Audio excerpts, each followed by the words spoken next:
पे क्या कहेंगे, जिस तरह से आज तमाम लड़के लड़कियों में इस तरह से रिलेशन बनता जा रहा है और उसे पति पत्नी की तरह रह रहे हैं, कहीं जा रहे हैं चाहे होटल में जाए, चाहे बता देते हैं कि हम लोग रिलेशन में, तो होटल वाला भी कहता है कि ठीक है कोई बात नहीं, लेकिन वही बाद में कहता है कि ये बलात्कारी है, रेप का केस लग जाता है। तो ऐसे लोगों के लिए क्या करना चाहिए, कैसे बचेगा, या फिर कानून में क्या है, सही है या गलत है? देखिए, इस विषय पर माननीय उच्चतम न्यायालय का एक फैसला सन 2010 में आया।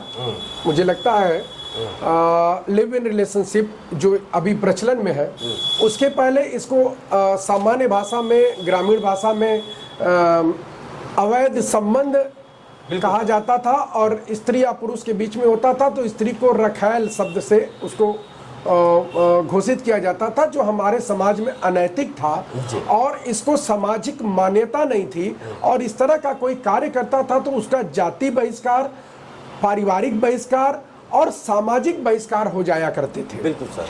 परंतु उच्चतम न्यायालय ने भारतीय जो नैतिकता थी, भारतीय जो मूल्य थे, भारतीय जीवन पद्धति और जो सिद्धांत थे, उनको दरकिनार करते हुए वर्ष 2010 में पहला फैसला दिया, जिसमें उन्होंने लिव इन रिलेशनशिप को कानूनी मान्यता दी और बताया कि लिव इन रिलेशनशिप अपराध नहीं है। फिर 2016 में डबल जज बेंच का एक आदेश आया सुप्रीम कोर्ट का, जिसमें लिव इन रिलेशनशिप को वैधानिक बताया गया, कानूनी बताया गया, मतलब अपराध नहीं बताया गया, और लिव इन रिलेशनशिप में रहने वाले जोड़ों को सुरक्षा दिए जाने की बात भी उच्चतम न्यायालय ने कही जी। लेकिन इस पर अभी तक हमारी संसद ने कोई कानून नहीं बनाया। हाँ, लिव इन रिलेशनशिप में जो रहने का जो प्रक्रिया है, उसके लिए खैर सुप्रीम कोर्ट ने समय समय पर गाइडलाइंस दी जी। और उस गाइडलाइन के आधार पर समाज में दो युवा लोग, मतलब जिनकी उम्र 18 वर्ष से ऊपर है, जबकि विवाह के लिए हमारे यहाँ उम्र 21 वर्ष मानी जाती है, परंतु सुप्रीम कोर्ट ने कहा कि 18 वर्ष से ज्यादा उम्र के बच्चे या बच्चियां अगर एक दूसरे के साथ संबंध बनाते हैं और एक दूसरे के साथ संबंधों में रहना चाहते हैं, तो समाज उनको रोक नहीं सकता है। यह आर्टिकल 21 के तहत उनको लाइफ विथ लिबर्टी, जीवन की स्वतंत्रता के अधिकार के अंतर्गत वो आता है जी जी। लिव इन रिलेशनशिप की जो मान्यता रही, शुरू हुई सुप्रीम कोर्ट के उस गलत आदेश के बाद, उसे हमारे समाज में एक ट्रेंड सेट हुआ। कोर्ट का जो फैसला था वो गलत था, बिल्कुल गलत था। मैं कैसे कर सकते हैं सर, आप भी कोर्ट से अगर इस तरह से बात करेंगे तो क्या समझेंगे कि देखिए ये तो कोर्ट में ही काम करते हैं और कोर्ट के फैसले को मतलब नागवार करते हैं, नकारते हैं कि फैसला गलत है, और उसी से बढ़ावा भी हो रहा है, रेप का बढ़ावा कितना हो रहा है। सुप्रीम कोर्ट ने साहबानों के मामले में मुस्लिम महिलाओं को, जो सामान्य अन्य वर्ग की, अन्य धर्म की महिलाओं के साथ जो अधिकार दिए, उस अधिकार को संसद ने कानून बनाकर पलट दिया। राजीव गांधी की सरकार थी, ठीक है। अच्छा। हाँ, और मुस्लिम महिलाओं को घरेलू हिंसा से और मेंटेनेंस से अलग कर दिया। उसी कानून के लिए आज यूसीसी लाया जा रहा है, यूनिफॉर्म सिविल कोड, जिसमें सारे सिविल राइट सबको बराबर दिए जाएंगे, ठीक है। तो उच्चतम न्यायालय के जो फैसले होते हैं, उसको सुप्रीम कोर्ट के फैसलों को सदन या संसद जनता की मनोभावों के अनुकूल एक बार मैं उस पर एक नए कानून बना सकती है। एक मिनट सर, अगर सिर्फ मुस्लिम महिलाओं को क्यों, इसमें हिंदू हो सकती है, सिख भी हो सकता है, वही तो मैंने कहा, सिर्फ मुस्लिम महिलाओं, वही मैंने कहा, सभी महिलाएं के लिए तो नहीं, वही मैंने कहा कि चूंकि यूनिफॉर्म सिविल कोड इसीलिए सरकार बना रही है, यह वर्तमान की सरकार, कि जो सभी धर्म की महिलाएं हैं, हमारे यहाँ आर्टिकल 14 जो संविधान का अनुच्छेद 14 है, उसमें स्पष्ट रूप से लिखा हुआ है कि भारत के किसी भी नागरिक के साथ धर्म, मूल वंश, जाति और निवास स्थान के आधार पर और रंग के आधार पर उसके साथ और लिंग के आधार पर उसके साथ विभेद नहीं होगा। परंतु मुस्लिम महिलाओं को घरेलू हिंसा से महिलाओं का संरक्षण कानूनों से उनको अलग कर दिया गया, इसीलिए संसद को कानून बनाना पड़ा। संसद ने कानून बनाया, लेकिन इसीलिए फिर यूनिफॉर्म सिविल कोड लाया जा रहा है। कि वहां तो सुप्रीम कोर्ट ने एक फैसला दिया लेकिन संसद ने उसको बदल दिया।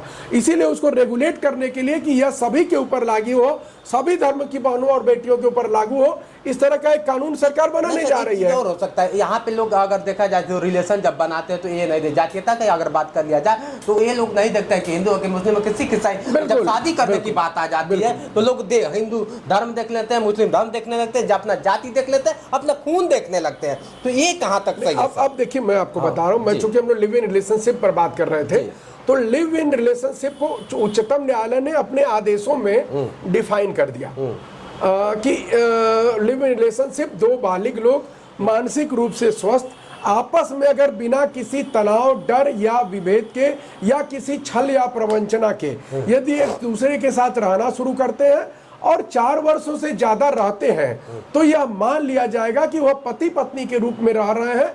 और सुप्रीम कोर्ट ने अपने कई आदेशों में कहा कि वहां 376 लागू नहीं होगा, उनको पति पत्नी के अधिकार दिए जाएंगे दोनों को।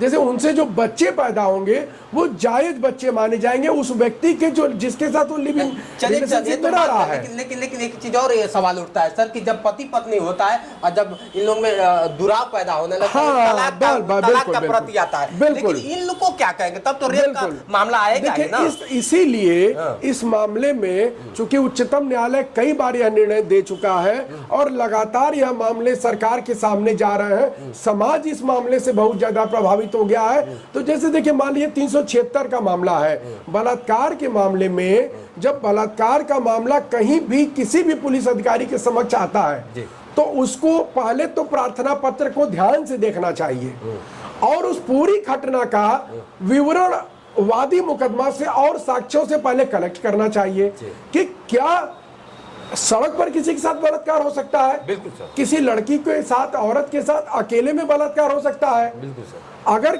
कोई लड़की अपने प्रार्थना पत्र में यह कहती है कि मैं 8 सालों से 10 सालों से 6 सालों से लिव इन रिलेशनशिप में रह रही थी और मेरे साथ बलात्कार हुआ, कितनी हास्यास्पद बात है। अगर आप किसी स्त्री के अधिकार की बात करते हैं तो क्या वह लड़का वह भी तो किसी का पुत्र है, बिल्कुल, वह भी तो किसी का भाई है, तो लड़के ही हैं सर। हाँ, और वो है तो लड़का वो किसी का भाई है, किसी का पुत्र है, तो उसके प्रति भी तो समाज की, सरकार की जिम्मेदारी और हमारी जिम्मेदारी बनती है कि अपराध नहीं होना चाहिए, किसी के साथ डिस्क्रिमिनेशन नहीं होना चाहिए। इन सब से बचने के लिए लड़के लड़कियों का क्या करें? जिस तरह से खास तौर पे अगर देखा जाए तो मोहरा बन जाते हैं लड़के, बिल्कुल, और लड़कियां आरोप लगाते हैं हमेशा, आप भी जानते हैं। देखिए, मैं आपको बताऊं, यह एक उद्योग धंधे की तरफ फूल रहा है।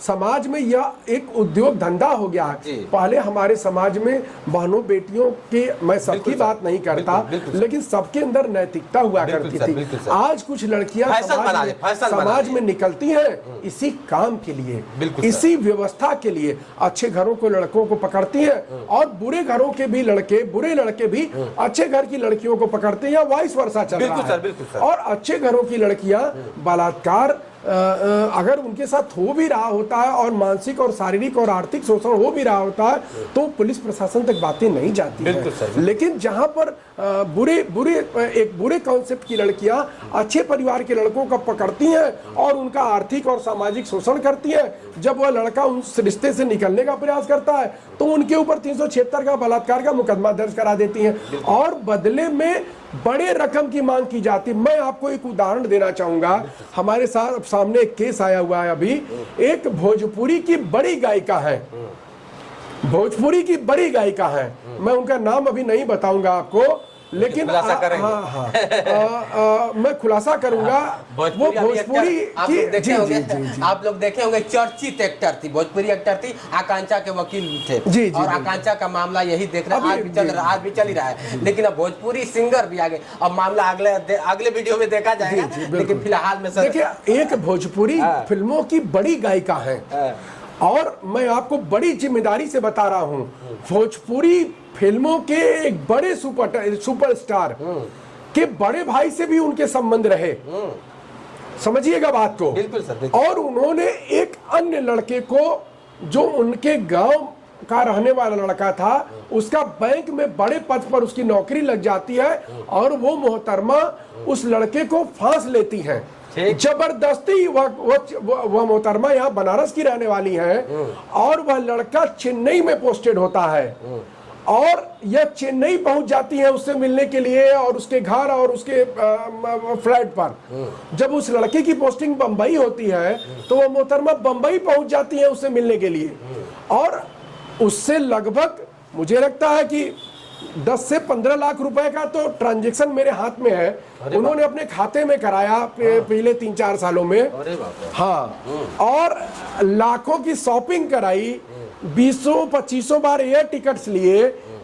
लेकिन जब उस लड़के को पता चलता है कि मैं जिसके साथ लिव इन रिलेशनशिप में हूँ उसके और लोगों से संबंध है, किसी बड़े स्टार के भाई से उन्होंने फ्लैट ले लिया है और लगातार अपने खाते में पैसे का ट्रांजैक्शन कर रही हैं, तो उसको शॉक्ड होता है। फिर ये लड़की उसके माँ बाप से झगड़ा करने लगती है, मारने पीटने लगती है उनके माँ बाप को, और उनके माँ बाप भी आपको आके बयान देंगे, रो रो करके बयान देंगे। इवन वह मोहतरमा लड़के के माँ बाप को इतना मार देती है कि लड़के की माँ तो हॉस्पिटल में एडमिट हो जाती है और उस लड़के को जबरदस्ती थाने ले जा करके फिर अपने घर ले जा करके उससे सिंदूर पहन लेती हैं अपने मोहतरमा। हाँ, सारे सबूत हैं मेरे पास, सब सारे ट्रांजैक्शन के सबूत हैं। और उसके बाद बलात्कार का मुकदमा लिखा देती हैं और अपने FIR में लिखती हैं। FIR भी मेरे पास है, अभी दिखाऊंगा नहीं। FIR भी मेरे पास है कि मैं 8 सालों से लिव इन रिलेशनशिप में रह रही थी और मेरे साथ बलात्कार हो गया। मतलब कितना नॉनसेंस और स्टूपिड FIR है, लेकिन दरोगा जी गिरफ्तार करने के प्रयास में लगे हुए हैं। थाना पूरा गिरफ्तार करने के लिए लगा हुआ है। आपके माध्यम से मैं समाज की इस विभीषिका को आपके पास पहुंचाना चाहता हूं। आपके भी परिवार का कोई भाई, आपका भी कोई बेटा इस तरह की घटनाओं में फंस सकता है। इसलिए पुलिस से भी आपको यह मांग करनी चाहिए, सरकार से यह मांग करनी चाहिए कि लिव इन रिलेशनशिप पर स्पेसिफिक कानून बनाए और लिव इन रिलेशनशिप को समाप्त करें। और जो भी कहता है कि हम लिव इन रिलेशनशिप में रहते हैं उन दोनों के खिलाफ मुकदमा दर्ज कर दोनों को जेल भेजिए। बिल्कुल सर, बिल्कुल। लेकिन यहाँ क्या आप 8 साल लिव इन रिलेशनशिप में रहती हैं और उससे 20 लाख रुपए का ट्रांजैक्शन करती हैं, उस दरमियान आप कई और लोगों के साथ भी लिव इन रिलेशनशिप में रहती हैं और उसके बाद आप कहती हैं कि मेरे साथ बलात्कार हो गया। आप समझिए, बलात्कार 375 से परिभाषित है। सुप्रीम कोर्ट ने अपने कई निर्णयों में कहा है कि जो इंग्रेडिएंट है 375 के, यदि वह फुलफिल नहीं करते हैं तो बलात्कार नहीं माना जाएगा, बलात्कार का मुकदमा नहीं लिखा जाएगा। अब आप समझे कि जो 375 का जो इंग्रेडिएंट्स है वो है कि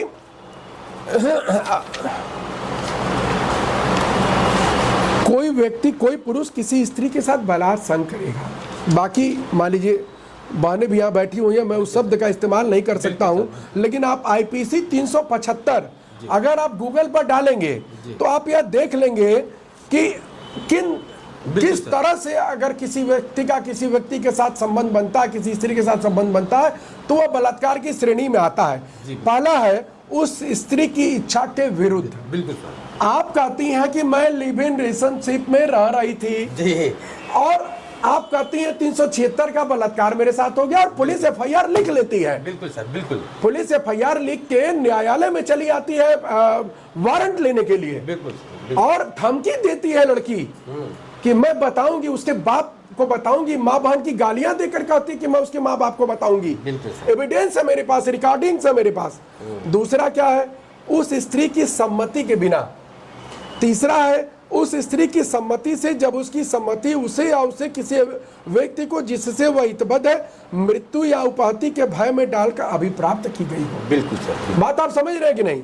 और इसी तरह से है चौथा, उस स्त्री की सम्मति से, जब वह पुरुष से जानता है कि वह उसका पति नहीं है और उसने सम्मति इस कारण दी है कि वह यह विश्वास करती है कि वह ऐसा अन्य पुरुष है जिससे वह विधि पूर्वक विवाहित है या विवाहित होने का विश्वास करती है। समझ रहे, यहाँ तो विवाहित होने के लिए आप जबरदस्ती ले जा रही हैं और लिव इन रिलेशनशिप में 8 साल रहने के बाद आप सिंदूर पहन रही हैं जबरदस्ती अपने घर में बुलाकर, आप पंडित बुला करके आप वहां पर उस लड़के का अपहरण करके आप वहां पर शादी की रस्में अदा कर रही हैं उस लड़के का अपहरण करके। वो मैं आपको बताऊंगा, दिखा भी दूंगा थोड़ा सा। पांचवा है, उस स्त्री की सम्मति से जब ऐसी सम्मति देने के समय वह विकृत चित्तता या मतता के कारण उस पुरुष द्वारा व्यक्तिगत रूप से या किसी अन्य के माध्यम से कोई संज्ञा सुनकारी या अस्वास्थ्यकर पदार्थ, मतलब किसी को कुछ पिलाकर कुछ देकर इस तरह से, हाँ। या छठवा है, उस स्त्री की सम्मति से या उसके बिना जब वो 18 वर्ष से कम आयु की, मोहतरमा इस समय 34-35 साल की है, जब यह संबंध बने तब वो कम से कम 26, 27, 28 साल की रही होगी। जब वह स्त्री सम्मति संसूचित करने में असमर्थ हो, मतलब बोलने में असमर्थ हो, सुनने में असमर्थ हो, देखने में असमर्थ हो, नाबालिग हो, मतलब यह हमारे कानून में लिखा हुआ है 375 के ये इंग्रेडिएंट है। अब देखिए इसको सुप्रीम कोर्ट, अभी हमारे साथियों ने इस पर रूलिंग्स निकाल करके ले आए हैं इस विषय पर। आप देखें 20 रूलिंग्स हैं जिस पर सुप्रीम कोर्ट कहता है यही पूरी गाइडलाइंस है। बिल्कुल सर, देखिए ये वही पूरे गाइडलाइंस है। सुप्रीम कोर्ट का ये ऑर्डर है। मध्य प्रदेश का एक मुकदमा था, उसमें सुप्रीम कोर्ट ने पूरी गाइडलाइन दी है कि 376 कब माना जाएगा, कब लिव इन रिलेशनशिप माना जाएगा।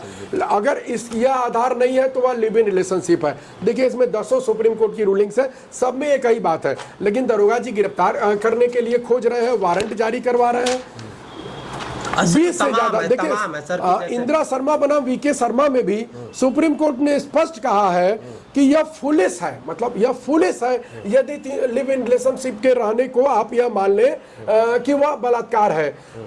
दोबारा फिर सुप्रीम कोर्ट ने कहा जो है नई मोहम्मद के केस में, एनसीटी ऑफ दिल्ली में 2023 में 30 जनवरी 2023 को, it would be a folly to treat each breach of promise to marry as a false promise and to prosecute a person for the offence of rape under section 376। एकदम supreme court ने स्पष्ट कहा, अभी 4 महीने पहले की ruling है। मतलब पुलिस को इस बात से कोई लेना देना नहीं है कि 376 बनता है कि नहीं बनता है। महिला कह देती है, आप 376 का मुकदमा लिख लेते हैं और चार्जशीटेड करने के लिए सारी क्लेरिफाई कर लेते हैं और बाद में आप कहते हैं 20 लाख दे दो, 50 लाख दे दो। 1 रुपया भी किसी पुलिस वाले को मत दीजिए, और इस तरह का कोई मामला हो तो आप मेरे पास आइए या किसी भी वकील के पास जाइए, उस पुलिस वाले के भी खिलाफ कार्रवाई होगी, जो आपके खिलाफ फर्जी मुकदमा लिखाया उसके भी खिलाफ कार्रवाई होगी।